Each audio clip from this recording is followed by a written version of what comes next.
Je m'appelle Sacha Mselem et je suis en 5e année clinique, option enfant-adolescent à Psychoprate Paris. Je suis en stage toute l'année, donc mes 500 heures, dans un centre qui est spécialisé en traumatisme et violences sexuelles. Je l'ai trouvé, alors déjà par le bouche à oreille des anciens de Psychoprate, parce que en fait c'est une structure dans laquelle il y a eu pas mal de personnes en stage, un stagiaire par année, et j'ai eu le contact via les contacts écoles. J'ai fait plusieurs autres stages, donc les années précédentes. Le premier, c'était un stage mixte, donc qui alliait à la fois des thématiques de RH et des thématiques de clinique. C'était dans un organisme qui faisait de l'insertion et de l'accueil de personnes en marge de la société, donc jeunes déscolarisés, migrants et travailleurs en situation de handicap. Donc moi, j'étais chargé de faire tout ce qui était atelier sur l'estime de soi, la gestion du stress, la gestion des émotions. Voilà, des ateliers un petit peu tournés vers l'avenir des personnes. Et le stage que j'ai fait en 4e année, c'était un stage donc là purement clinique en psychiatrie ado dans une unité d'hospitalisation en post-urgence, donc pour des adolescents qui avaient fait des tentatives de suicide principalement. Alors, pour trouver les stages, en fait, les contacts écoles m'ont pas mal aidé, notamment pour mon stage de 3e année, parce qu'en 3e année, c'est un peu difficile de trouver des stages. On entend souvent de la part des structures qu'ils prennent des stagiaires seulement à partir du master. Donc en 3e année, on n'y est pas encore. Donc là, pour le coup, c'est vrai que les contacts écoles m'avaient pas mal servi. Pour la suite, j'ai postulé vraiment à plein d'endroits qui n'étaient pas dans les contacts écoles en me disant que ce seraient des structures un peu moins connues.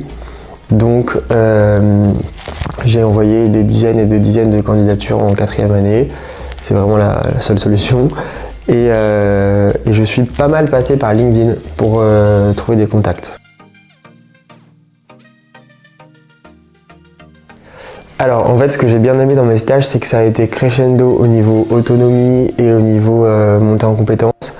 Donc en 3e année, j'ai été vraiment dans le bain, c'est-à-dire que c'était à moi de construire les ateliers, c'était à moi de utiliser le format que je voulais pour les ateliers, et c'était hyper intéressant parce qu'il y avait la phase conception et ensuite la phase mise en place avec les patients. C'était vraiment intéressant. En 3e année, c'était la psychiatrie et je trouvais ça vraiment pas mal d'avoir une expérience en psychiatrie pour voir un petit peu le fonctionnement des structures pluridisciplinaires avec médecins, psychiatres, psychologues, personnel soignant, infirmiers, assistantes sociales, etc. Donc là, c'était vraiment super intéressant de voir tous ces corps de métier interagir pour les patients. Et le stage de cette année est vraiment génial parce qu'en fait, j'ai commencé en étant vraiment en observation. Et c'est des thérapies longues autour du trauma. On s'appuie principalement sur l'ICV, donc des nouvelles approches autour du trauma. Et donc j'ai commencé en observation et petit à petit j'ai eu de plus en plus d'autonomie et aujourd'hui j'ai mes premiers suivis seuls, donc c'est vraiment hyper pertinent en sachant que derrière j'ai de manière hebdomadaire des entretiens avec mes maîtres de stage pour me faire un petit feedback sur ce que je fais avec mes patients et m'accompagner sur les outils à utiliser.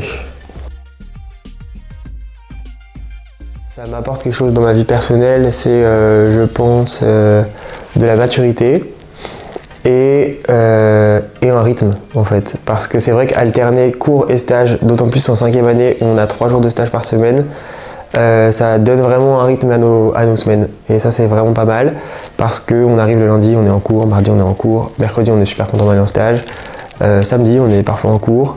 Et voilà, ça fait que les semaines avancent vite et moi j'aime bien dans ma vie avoir du rythme, donc c'est vraiment pas mal d'avoir autant de stages. Ensuite, dans ma vie étudiante, ça m'apporte, c'est pas seulement mon stage qui m'apporte, c'est aussi le stage de mes potes, le stage des personnes qui sont dans mon groupe en supervision.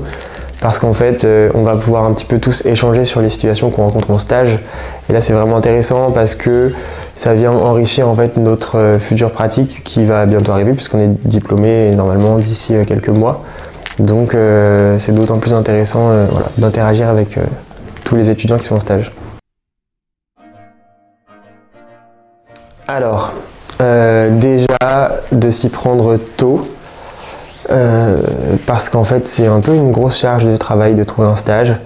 Donc il faut s'y prendre tôt, ne pas se décourager quand on reçoit des réponses du genre on prend que des masters ou ça arrivera forcément. Mais il y a plein de structures qui prennent des L3, il y a plein de structures qui prennent des M1 et il y a plein de structures qui prennent des M2. C'est juste que c'est vraiment un gros travail pour trouver un stage. Et il faut envoyer, il n'y a pas de secret, des dizaines et des dizaines de candidatures. Parfois malgré ça on reçoit très peu de réponses, voire que des réponses négatives. Il faut s'accrocher.